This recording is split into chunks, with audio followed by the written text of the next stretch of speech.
we're about to see why Blizzard used to be the absolute GOAT. Blood This is Elves about the made their Blood debut Elves. in Warcraft 3 expansion, The Frozen Throne. Dude, look and at pretty Chris. much in that story, we saw the High Elves were in pretty bad shape since their homeland had been destroyed by the Undead Scourge, and their leader at the time, Prince Kael'thas, rose up to figure out a way of how to cure his people of their magical addiction. Yes. And his solution to that was pretty much Enslaving. enslaving his people to the demon Illidan, who in turn for their Based. Actually based, Giga Chad. What's the solution to your addiction? Be enslaved, little hoe. Perfect. Perfect. service promised to teach them how to Chris was handsome. He sate still their is. magical addiction and become very powerful. I think it's interesting Oh my to note God. about the Blood Elves Look at that Jeff. they have a rich history in Warcraft lore. They used to be Holy. High Elves, and High Elves were part of the Alliance. If you played Warcraft 3, your sorcerers and priests were High Elves. So it's interesting to see them on the other faction at this point. It's also interesting to note that Lady Sylvanas Windrunner was once a High Elf and therefore a Blood Elf, and she's on the Forsaken now. After she regained her will from Arthas, she led the Forsaken Crusade, and now you've got the Blood Elves naturally allied with the Horde through Lady Sylvanas Windrunner. So I think there's some really interesting story elements going on there. In the Burning Crusade, Yeah, remember when the story was actually good? And now Sylvanas is just the most neurotic, erratic, slay queen imaginable. Because all of the current writers for Blizzard are probably blue-haired Karens and Labubu millennials. They self-insert themselves into the game as Sylvanas because they're on a massive power trip and egomaniacs that want to emasculate men. expansion set, we see the Blood Elves, a few years later, have indeed Crazy. embraced Illidan's path and become very powerful. But they've definitely lost their souls, and that's a major theme that plays out through the quest lines. What we Imagine. tried to do with the quests was naturally guide the player through Blood Elf lore and catch the player up with why are the Blood Elves here, why are they on the Horde, why is it important for this expansion, the Burning Crusade, to have Blood Elves involved. Some of the earliest quests for the Blood Elves, for example, involved using the racial ability. Every race in our game has some specific racial abilities that sort of make that class, that race unique. What we did with the Blood Elves is we focused on the kind of vibe that we've built for them, that they're this race that's very addicted to magic, that they can't get enough of it. So both in selecting primarily classes that are mana-oriented classes, and then by also selecting racial abilities that emphasize magic.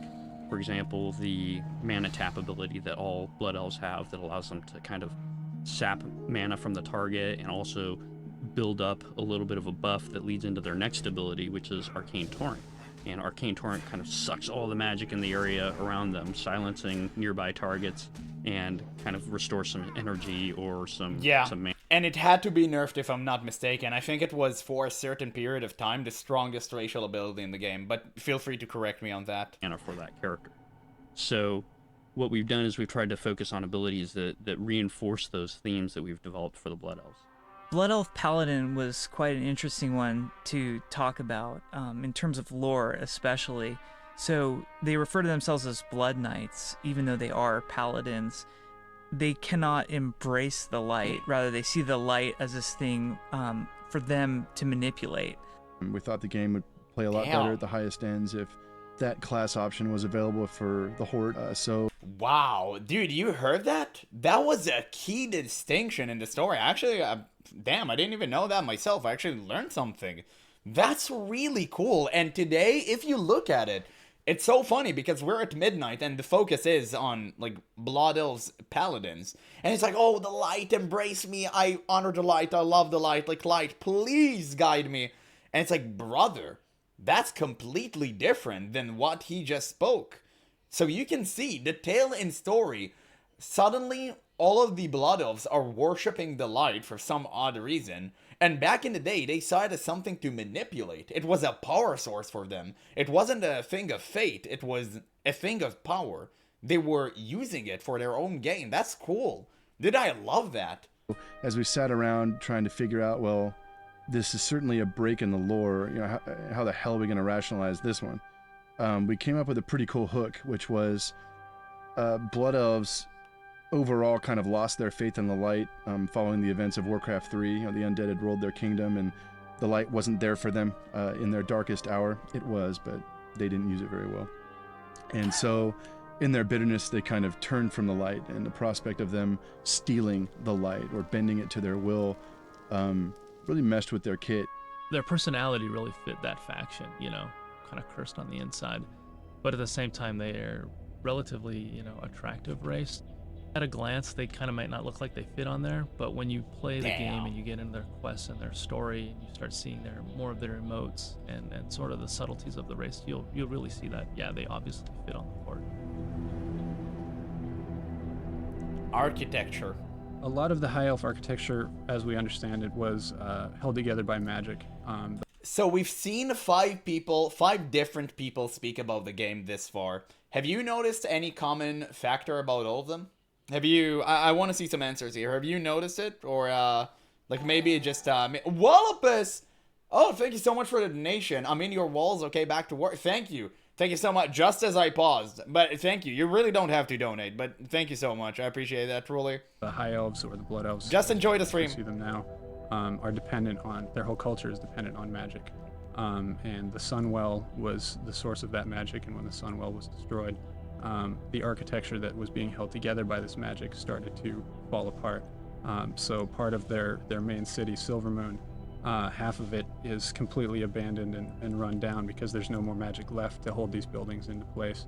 And the buildings that they have taken over and remain standing in pristine order, they're using demonic energies to maintain the architectural All right, they're structure. using the Fel crystals. The Blood Elf exterior zones are very unique because they're the first exterior. Okay, 6 people. Guys, what is the common denominator here? What do you think? What made this different? If we'd seen something similar in Midnight Retail right now, we've seen some behind the scenes DVD or any digital version whatsoever of what happens behind the scenes, what the main difference would be. You know? Okay, I'll tell you. They are all men. And if we see it nowadays, it will be all Karens. All of them. Every single one. Zones that we built for the expansion. So we were learning some lessons along the way. You need but I think balding that men to we make tried WoW to do a great pretty again. Good job in making something different for players than they've experienced before. And the main thing about that stands out is Silvermoon City.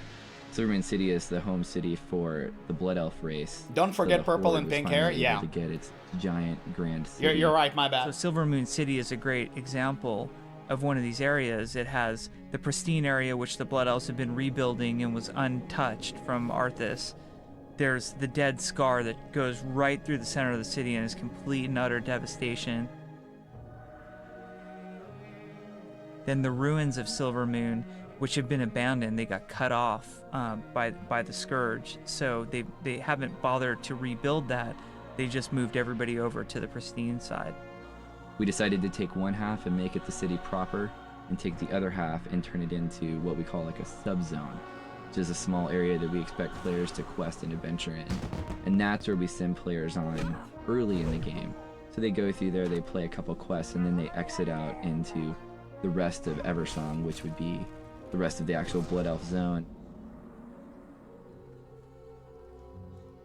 Well, Sunstrider Isle plays a pretty big history into the Blood Elves because originally they've been there for a long time, but they've been pushed there. Originally they were out over the rest of Eversong, a little bit of the Ghostlands, but over time they've been oppressed and pushed back.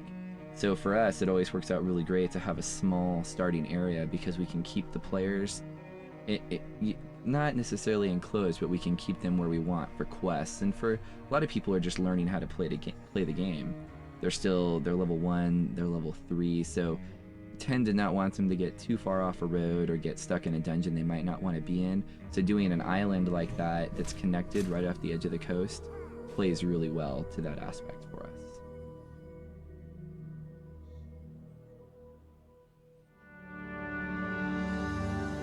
Items and outfits. For the Blood Elf outfits, we wanted to pull from some of the same designs that are prevalent in the rest of their environments. A lot of their designs are really regal and pretty. There's a lot of gold, intricate filigree, and a lot of primary colors, reds, purples. The main influences with the Blood Elf items and weapons would be kind of similar to what their outfits were, which was that they're these very kind of like supermodel type people and more of a clean race. So taking that sort of thing into consideration would be just, you know, the color scheme, the warm color scheme, the things that kind of key into that character type. They're very much like a red and a gold color scheme, you know, like kind of red bases with gold accents. So we always want to kind of hammer that home and make sure that that's a very, you know. Like, just a side note, I really need to say that. You can tell that these people were actually passionate gamers, and they don't care about anything other than make the product the best that they possibly could. You know, because this guy right here, like, obviously no shade to anything, he can't really communicate so well. You can tell that. And nowadays, Blizzard on every single interview sends people that are PR trained. Everyone on Blizzard that has to make a video go on PR training beforehand, and that's why their answers are so political. And I don't mean political in the sense of invoking politics, I mean in the sense that they're acting like politicians. If you saw the recent interview with, I forgot what his name was, basically the guy responsible for like the blue post on Blizzard that, you know, tried to communicate why the game sucks balls, every single question he was asked, he dodged. He couldn't answer a single question straight, but I bet that if you'd ask the same questions, this man the same questions, he would have given you direct answers. And that's because Blizzard nowadays are all about performative acts and virtue signaling rather than actually making a good game. Primary part of what makes up their weapons and all that stuff. And I love to see that. I love to see it. I miss that. We're trying to kind of make it seem like the Blood Elves are the evolution Night Elves. They are, you know, the step up. They've kind of evolved. They were, you know, in love with magic, and, you know, they had this lust for magic. So they kind of shied away more from the traditional Night Elf feel. So the differences are, you know, they are definitely a lot more dynamic, maybe not very gymnast or very flowing, but a lot more stronger looking in terms of posing, and their posture, their silhouettes are definitely strike a little bit more dynamic feel to them.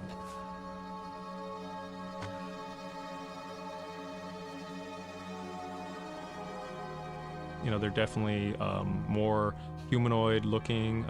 You know, they don't really have any dangly parts or, you know, holes in their faces or huge horns or anything. You know, a lot of people who like the aesthetics and the look of the Night Elves will definitely like the Blood Elves. The dance is pretty obvious, I think. The animators kind of surprised all of us with that one. The male dance, we did Napoleon Dynamite. And, yeah, classic. In the movie Napoleon it's such Dynamite, a there's good a one. scene where Napoleon does a really funky dance routine on stage in front of his high school. So we picked 4 or 5 routines or steps out of that and created the animations from it.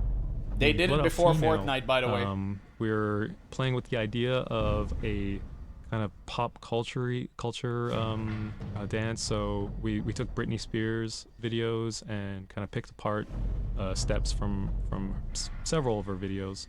Oh, that's interesting. What I hope for the player to take away from the Blood Elf experience is a sense Yo, where's this guy now, by the way? I heard he left Blizzard. I really wonder why.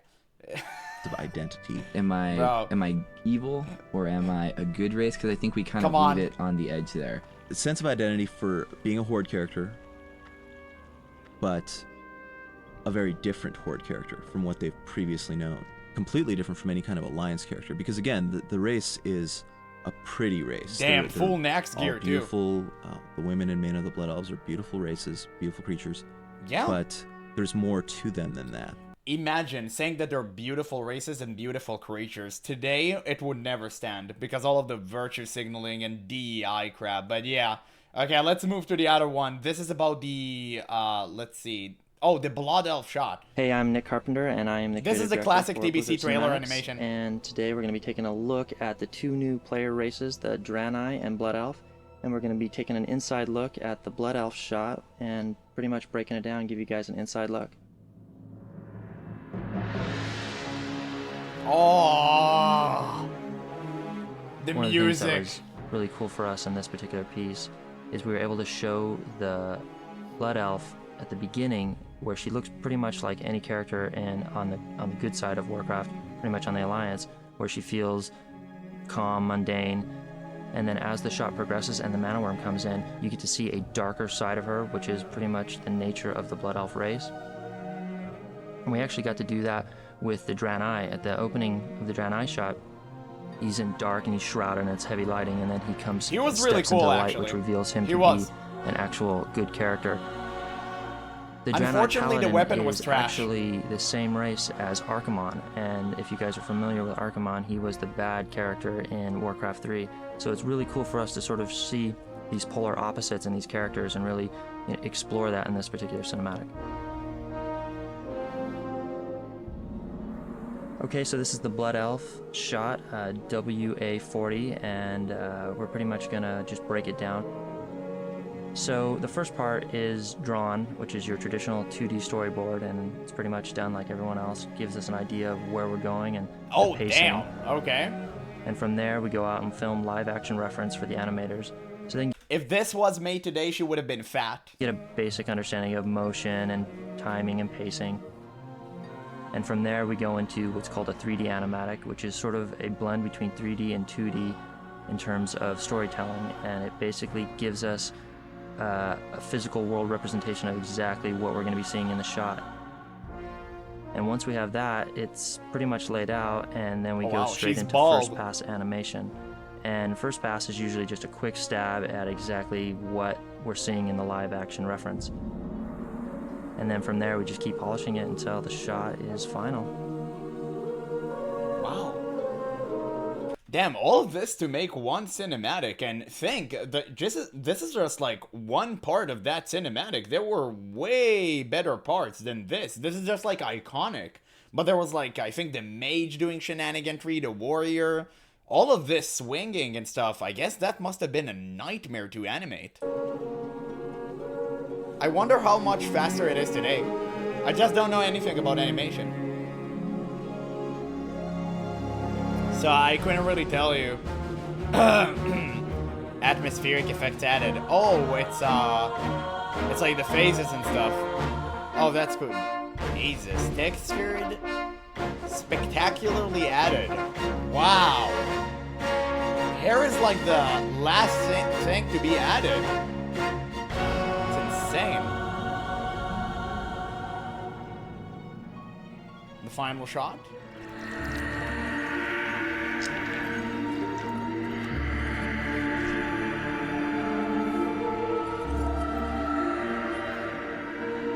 Classic.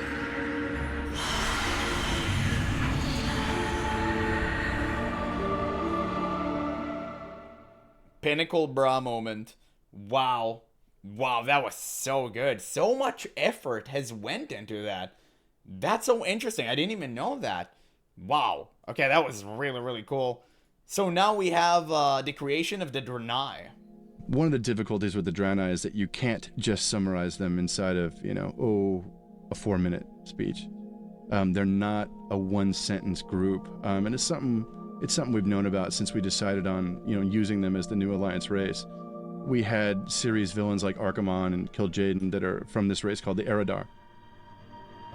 Big giant demons, right? Kind of a no-brainer for, a demonic race to lead the Burning Legion.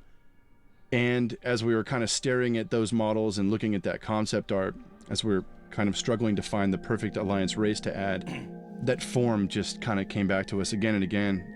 Yeah. This guy's just Now compare that to that elf in the housing cinematic. Yeah, man. I know you're laughing, but it breaks my heart. It truly does. It's so soulless. But again, Blizzard doesn't care anymore. Yeah, bold equal good confirmed again. Yes. Finally, you understand. awesome. Thank God. trip out. Wouldn't it be crazy if we had a lawful good version of these guys? If maybe they weren't always evil. And Chris, like, tried to pretend he wasn't bald here, but we knew. Draenei We knew. Originally came from the world of Argus. That's the home world of the Eredar race. And again, Draenei means exile, so we're dealing with one very specific tribe that was driven out and has managed to survive all these generations. Their experience is more on a cosmic scale. They know more than any other race we've encountered about the Burning Crusade, about the Naru and the Legion and the Titans and all of these cosmic forces playing out. So, with the juxtaposition of a very evil-looking form, but a very noble cause and a very noble ideology, Draenei was a fun experiment to play with. It's so crazy how everything used With to the Draenei, look we so wanted good. to create a very heroic kind of theme for them. They kind of pose. They're very striking. They have good posture. They're the ultimate good guys in the universe, and they're here to save the day. So they sort of strike these Superman poses every once in a while.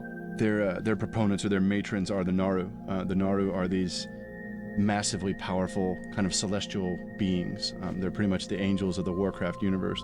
Classically, the Draenei have been attempting to become more like the Naru. They exemplify their altruism. They are empowered by their light. If anything, the Draenei are probably more pure and good than any other race in the Alliance. They're definitely more far out than the classic archetypes we've been using so far. So when creating the Draenei, we wanted to create something that was a little otherworldly. He's got blue skin, he's got interesting proportions, he's got a tail, the females have horns. The Draenei have a rune on their head, so it exists for making them look really cool.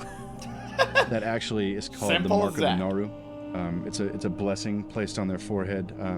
The way it should be playing out is when you use your racial ability, that'll come into effect and signify that you are indeed light touched.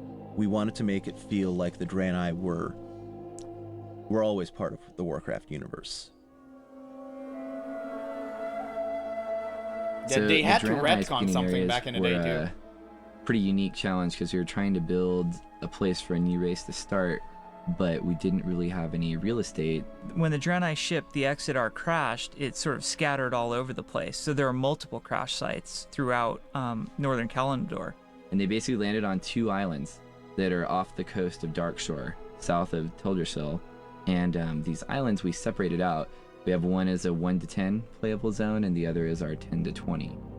So in Amon Vale, it's sort of a crashed part of the Exodar, and the Draenei are kind of throwing stuff together, and they're just sort of trying to make this Yeah. their temporary. Horrible leveling zone, by the way. I completely hated maxing my Draenei. It was absolutely abhorrent. Home, and you'll notice there's Blood crates Elves and definitely boxes took on this everywhere. one. They're sort of setting up camp. I think what punctuates the Draenei starting experience is the fact that there's a sense of urgency. Right away, you realize that you're part of some catastrophe or something really important. There are a lot of injured people around. It's up to you to help heal fallen Draenei who aren't doing as well as you are. You have to figure out what the situation has done to the surrounding environments. They've crashed on Azeroth while they were trying to escape from Outland. Their craft that they were on basically got hijacked by Blood Elves and crash landed. So, what we discover in Blood Mist is that the Blood Elves have an actual contingency inside the area, and they're facilitating the corruption that's spreading from the power core, which is the Exodar's power core. You're not really going to have to think a lot about what you're going to need to do. The quests will seem to make sense to you because they fit the lore.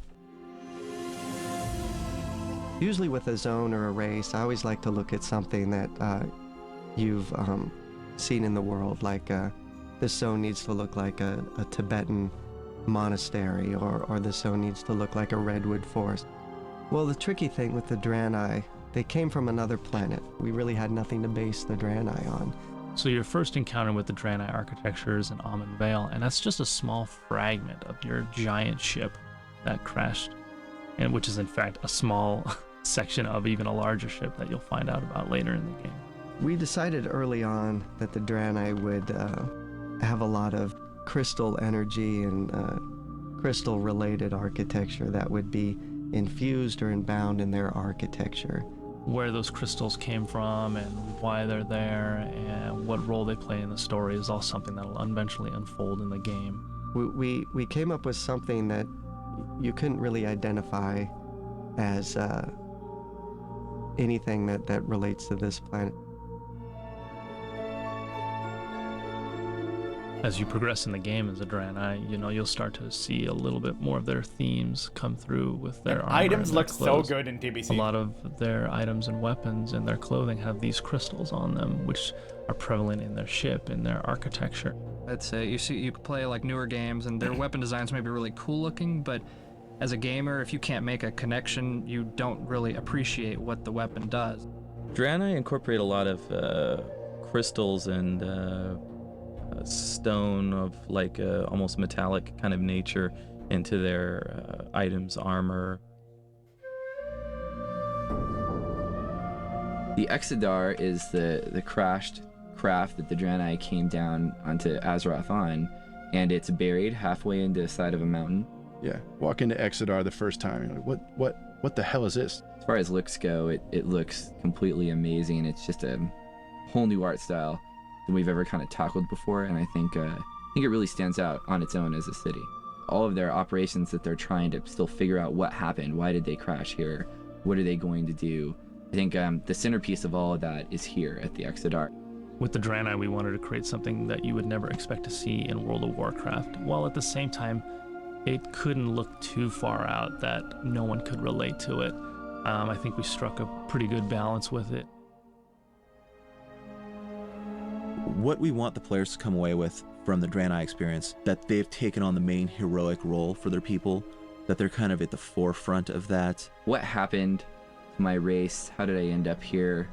Where do I want to go? We want to give them that identity, but we want to give them that purpose. We're extremely happy with the way the Draenei came out. Very unique look. We could have done a lot of things. We could have added, ogres and goblins and naga. There's all sorts of cool races in Warcraft. Why would you add I want to get ogres? to one day, and that would be a lot of fun to play. All these races have cool, histories and a lot of character. But Draenei felt like a radical choice. It's definitely not the same thing. Even Blood Elves, as whack as they are, being part of the Horde, not as radical an argument. But Draenei, you gotta be crazy to even try that. And I dig that. I dig that we went kind of crazy with it. We'll have to see how it plays out. Played out really well, in my opinion. Man, they were never afraid to take risks. It's so funny to see now, in retrospect, that Blizzard themselves, like the OG Blizzard, they didn't know what they were doing, really. They were just kind of fumbling in the dark, and it worked. It worked, and they innovated on every single thing that they did. It's so good. This one is about creating Hellfire Peninsula. This is the starting zone in TBC. That's definitely going to be an interesting one. The Dark Portal. It's definitely not old hat fantasy. There's nothing Tolkien-esque about Outland, and that's what I dig about it. It's just kind of a breath of fresh air. And while it looks really funky, right? Planets, spinning in the background, the twisting nether, just these crazy zones of floating continents out in space. It holds together pretty well. Hellfire Peninsula is the first zone that players will experience when they travel up to Outland through the Dark Portal. Basically, you'll see a landmass just ripped apart from all of the devastation that's taken place on Draenor.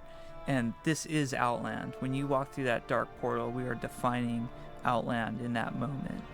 Outland was new territory. We would come to meetings, and we're usually expecting some kind of outline from Metzen, and he would come to meetings and say, well, okay, what do you guys want to do here? And I'm like, well, I don't know what's going on with this zone. And Metzen would be like, I have no idea either. We've never done anything here before, so let's just go crazy. Initially, we call this the crazy times. We have some time. Nowadays, the meetings are like, okay, we need a new zone. What do we do? I don't know. Some green shit? Like, who cares, dog? Like, people are going to fly over it anyway, so I guess it won't matter. But it's so cool to see how much they cared back in the day. Yeah, no risks, no rewards, so they did well. Exactly. Times where we'd come up with some interesting far out ideas about how or why these would work, and we basically just iterate upon it to a point where it makes sense in the storyline and we're all happy with it. When we're all happy with it, we just set it in there. It's set in stone at that point. It's in the world of Hellfire Peninsula has the best skyboxes I've ever seen in an MMORPG, period. I can look at the sky all day. The ground itself is, I guess, kind of boring because, you know, it was ravaged and all. That's kind of the point. You can, I think, number one in TBC is, like, Nagrand. I think that is the most beautiful looking zone. And Zonger Marsh. I think these are, like, the two people would argue. Definitely not, you know, like, Edgeblade Mountain. What was that? I forgot the name. Like the spiky mountains. Like nobody's on that. But these two were like crazy good looking. The skybox, definitely Hellfire Peninsula one. Yeah, imagine if we got this blizzard back. Just imagine the possibilities. The funny part is we can have this blizzard back. We have Metzen. You just need to fire Holly Longdale and put more people like Chris Metzen in charge. And you'll get this back and more. Warcraft lore encyclopedia at that point, but it's honestly not but that the lore difficult. Is insanely, it's within reach. Immensely important. You know, we joke about, you know, the epic scale of a lot of the things in our game, but sometimes to really get the point across of, you know, what you should feel like as a player, the epic nature of this expansion, I think it all sort of is defined by that portal. The orcs in the Dark Horde era, when they first became the Horde and they were planning on, you know what? Let's go conquer other worlds, right? They built big. They built to last. They built it to be something that, you know, stirred the warrior heart as they're marching off in these proud giant orc columns player, by the way, down the path of glory. You know, they were going to go conquer a world, and they wanted the doorway, you know, through which they entered that world to be as grand as possible. The thing that struck us the most was the materials that they would build with. You know, this is more or less their home planet. You know, the orcs sort of invaded Azeroth, and so when they came through the portal back in the day, they didn't bring a lot of their original materials with them. When we were looking and thinking about the Outland orcs, they would have had a lot more materials, a lot more refined tools and things like that to construct their elements with, and so we were able to work in a lot more metals and more interesting architecture, more solid architecture, not so pieced together. It was much more purposeful and military in style. It was very hardcore, just overbearing. You know, they wanted to make sure that their presence was known and felt on that planet. And so when we looked at that, we sort of ran with that theme. It's such an iconic thing. I mean, everybody's seen it for the last 2 years on the start screen, this small dark portal. So we wanted to expand on that and show them what this expansion is all about.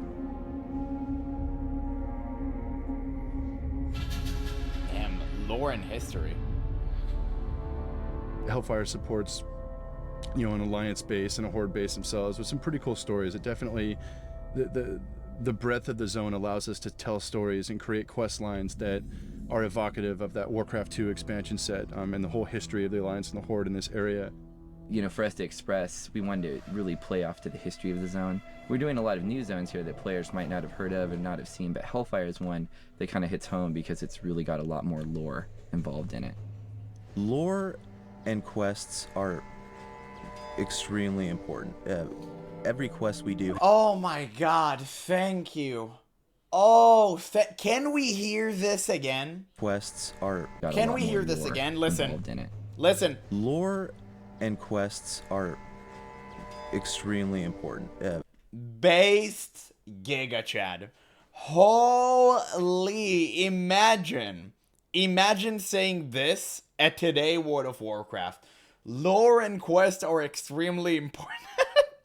No, instead we got like the lame dragons in Dragonflight, and if you quested all throughout Dragonflight, it was all about DEI performative act. All of it. Literally. I leveled throughout Dragonflight, I'm ashamed to admit. Brother, it was the most horrendous experience I've ever had in my life. It was so debilitating, I thought I was about to quit right then and there. But oh my god, it's cringe. It's cringe to the maximum. Back in the day, they used to think about how we tie the lore to the quest and how we make it cool. Nowadays, it's like, oh, we want to indoctrinate you, so here, do some selfies with whelps and choose gender for dragons. What? What are we doing here? Every quest we do has to go through so Chris stupid. Metzen, our creative director. no matter how small, we pass by whatever quest we can, and we try to tie in the lore to almost every quest. We really do want to make that as part of the backbone, the foundation of any quest. All of those thought processes sort of came together to form Hellfire Citadel, as you see it now.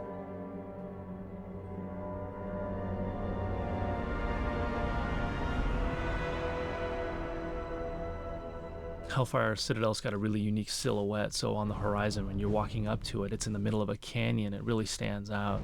Hellfire Citadel was based a lot on previous orc architecture. Obviously, the old world orcs are the ones that sort of inhabit this.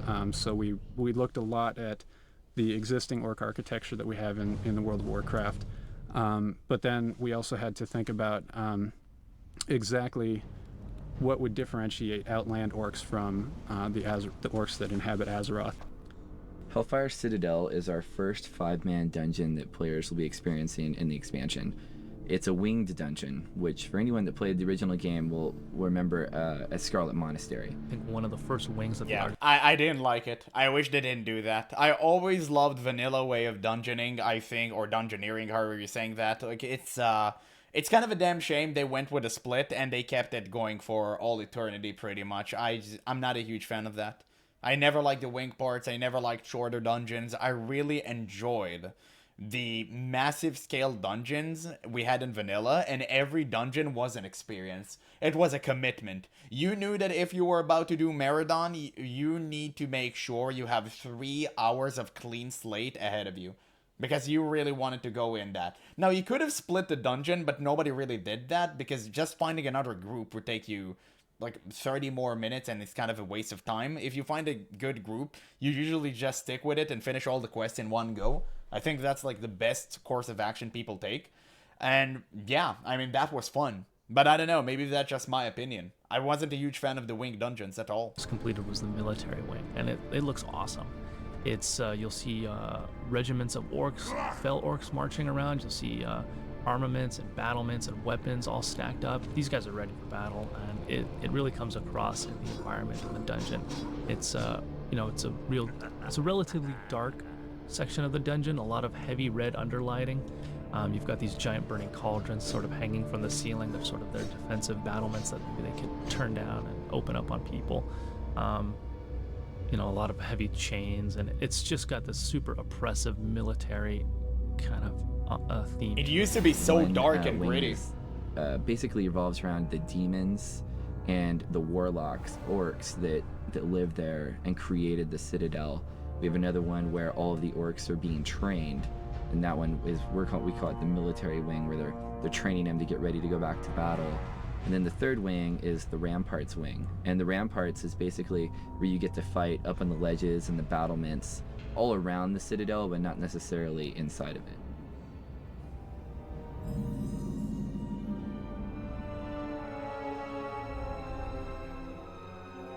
A lot of work goes into building a zone like Hellfire Peninsula.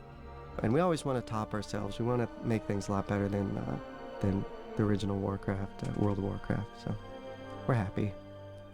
And I think that for any player, we're going to very much satisfy that craving for more World of Warcraft, and not only supply more, but supply some new and different stuff that they've never seen before. Because it's cool. Because Epic is cool. Yeah. We wanted to hit you over the head with something you've never seen before. And it's going to be cool. It's like a whole new game. I can't wait. Damn. Wow, so these DVDs came out before the game has, right? I'm assuming by the way that they speak. Wow, that's interesting. Imagine seeing that and actually getting to put your hands on the game. That must have felt so good for people back in the day. Alright. Okay, we have just a few more videos. These are like the shorter ones. This is about sound effects. Interesting. The identity of the Warcraft setting is hugely based in how it sounds. In the humor of the creature responses, the ferocity of the monsters. Zug zug. Just the ambience, of every zone. You're walking through Thousand Needles and kind of hearing the wind roar, or rolling through Swamp of Sorrows, or Dust Wallow and hearing the dripping critters out there in the swamp. It really kind of creates a huge sense of immersion and realism. sound effects can tell those stories either right in front of you, they can do it from around a corner, they might tell you something about a room before you even enter it. There's this kind of mid-level where the sounds are meant to be noticed on occasion, but don't necessarily interact with you in any way. In the Burning Crusade, if you were to ask what makes sound, pretty much the entire game. I mean, you're looking at things that you don't see. You have ambience, you have music, you have monsters, you have little objects all over the world. All of these make sound, and until we get to them and make sound, it's a silent world. I think a great sound designer also is able to create sounds that people never even know they're hearing, because it blends in so perfectly with what's going on in the world. It doesn't stand out, and it just becomes, that's what that object sounds like. A sound designer is responsible for creating all aspects of the game with sound. Anything that's silent, we put sounds on it. Sonically bringing the world to life.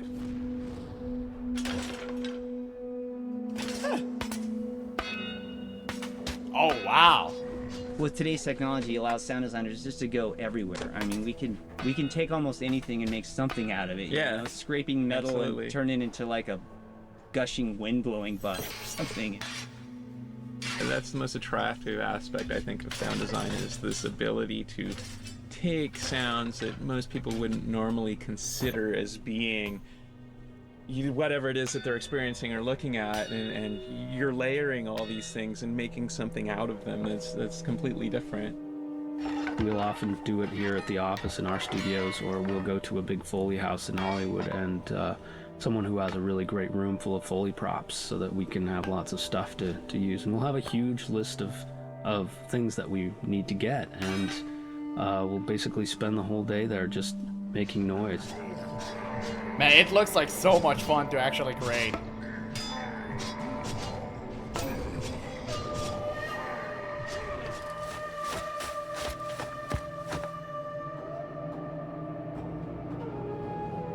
We usually go out and find some interesting place to record, or we have a preconceived notion of something we need in the game, and we'll need to grab source effects for it, so we'll do some research sometimes. That becomes necessary if we need something that's really hard to find. And then we'll just take a road trip, or hop on a plane, or just go down the street and record some stuff out in the field. Nice car, by the way. We're going to bring back and manipulate in some way. We've had the opportunity to work with some really amazing animals, including lions and tigers and bears. Wow. Wait, no way the Savannah Highman that actually goes, is a real thing. No way. Someone made that. They got cheap on that, I promise you. You ever attacked a Savannah Highman and he was like, Okay. That's not a real lion, dog. Now that's someone you just rented. No, that's probably the cleaner that you just forced to make that noise. No way. Did Joseph talk to you about the pigs? He talked to me about the pigs. I filmed him with Did you film him? Bugbears, actual recording monsters the of pigs? nature? Yeah, Joseph they're recording crazy frightening. Pork? Look at him. It's not Pumbaa though. He's not wild. Bro, imagine just chilling in your mud pit and some random bald guy from Blizzard comes to record you. Damn, that's crazy. I think definitely this time around with sound effects in the game, we've just added so much more. I think the content overall in the Burning Crusade makes up a soundtrack that goes beyond what you would ever imagine.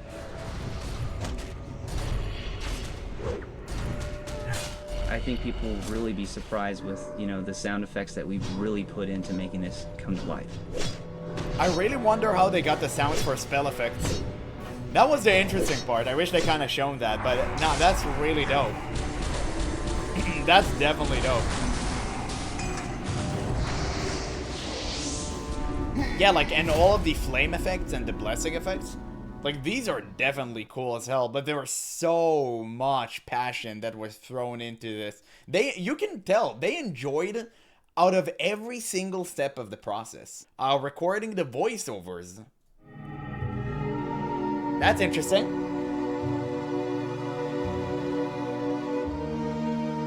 Any A lot of Zugzuggers? the VO more than just what they say in the actual written dialogue of what the races say, it communicates so much about their physicality and about their presence in the game setting. It's typical, for instance, for dialogue to be fairly obvious. A character speaks, you understand, you process it, and it causes some reaction. Or it could be more subliminal. It could be creepy. It could be almost unintelligible to the point that it's almost a sound effect, and yet it contributes to your sense that a particular boss is more powerful than the last one. Or maybe you've reached the end game of the instance that you're in. The better to be, girl. Run away. Run away, little girl. Run away. We have a writer, we have an historian, and we have Chris Metzen. Those three people all contribute to every line of dialogue that goes into the game. You need to know who to bring in for the auditions. How old do they need to be? Does it need to be a male? Does it need to be a female? What kind of voice do they need to have? Low, Liam O'Brien. rough, high, shrill. Illidan. All kinds of different variations that you can have. Like a goblin, for instance, will be a high-pitched voice and really insane and wacky. Or you could have an orc, which is a low, gruff voice and almost Klingonish. So at that point, I basically start checking against pre-existing lore. Try and make sure that it all makes sense and weaves together to make a really great story. They had an actual historian work on the game. Actual competent person. Wow, thank God. Thank God. Because that's, that's our chief goal. We love to do the story, bring it across and make it come to life. So the act of casting the voices in a game like this, it becomes pretty important. There are so many different voices that we need to have a variety. We audition the actors, we find the best actors for the best roles, we match them up, and then after that it's time to bring them in to record. Yeah, a couple more like that last one. It's so cool seeing this. The depths will consume you. Damn, that's dope. Nice, let's get one more just like that. Wait, who's she voiced? Lady Vosh? Gray-haired old lady. Oh, but classic. Don't let me pull the wool over your eyes. See for yourself what lies beneath That's Barnes, right? those covers. And now, on with the show. We tried to put as much voice response in there as we could so that the player felt completely immersed in the universe. So they're constantly getting some kind of audio feedback and they feel like this is a living world that they're part of. Imprisoned for 10,000 years. Yeah.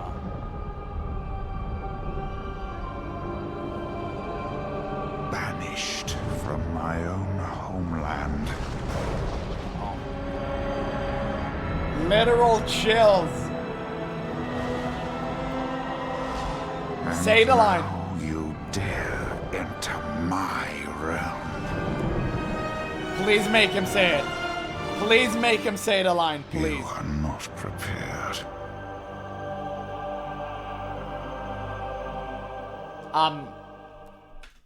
Oh my God. Oh my, thank you. Thank you. Holy shit. Let's hear that again. Let's hear that again. You are not prepared.